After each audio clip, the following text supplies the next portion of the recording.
আসসালামু আলাইকুম ওয়া রাহমাতুল্লাহি ওয়া বারাকাতুহু। সম্মানিত দেশবাসী, আমি cancer specialist doctor S M Sarwar. বিশেষ করে আপনারা জানেন যে ক্যান্সার, কিডনি, থ্যালাসেমিয়া এবং এইডস এই চারটি রোগের সারা ওয়ার্ল্ড যুগে বলে যে তার কোনো চিকিৎসা নেই। আমরা এই রোগে আক্রান্ত হলে সাময়িকভাবে চিকিৎসা দিয়ে থাকি এবং ধীরে ধীরে ওই রোগী মানুষের মৃত্যু ঘটে।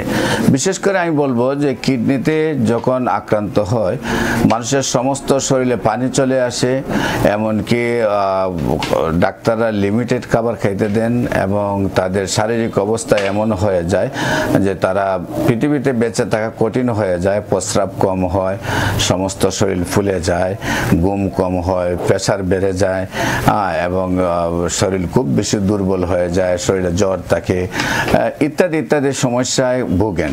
সেই কিডনি রোগীগুলি যখন কিডনির পয়েন্টটা আস্তে আস্তে 4 পয়েন্ট 5 পয়েন্টে চলে যায় তখনই ডাক্তাররা সাজেস্ট করেন তাকে ডায়ালিসিস করার জন্য।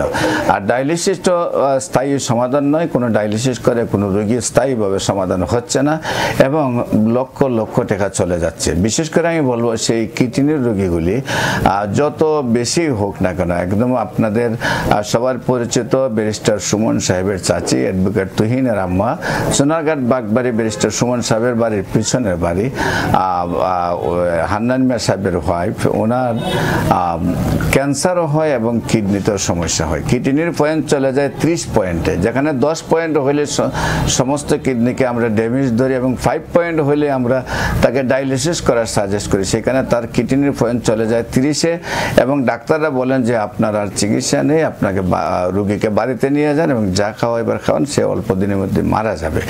এই অবস্থায় আল্লাহর রসের সম্মতে আমি চিকিৎসা করেছি, সুন্দরভাবে সুস্থ হয়েছে।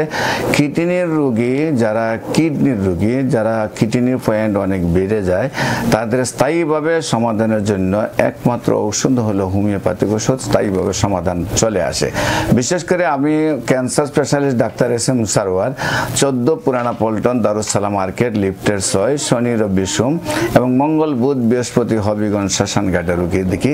আপনাদের সবাইকে আমাদের অফিসে আমন্ত্রণ জানিয়ে রুগী দেখানোর জন্য স্ক্রিনে দেওয়া নম্বরে ফোন করার জন্য আমন্ত্রণ জানিয়ে শেষ করছি। সবাইকে ধন্যবাদ। আসসালামু আলাইকুম ওয়া রাহমাতুল্লাহ।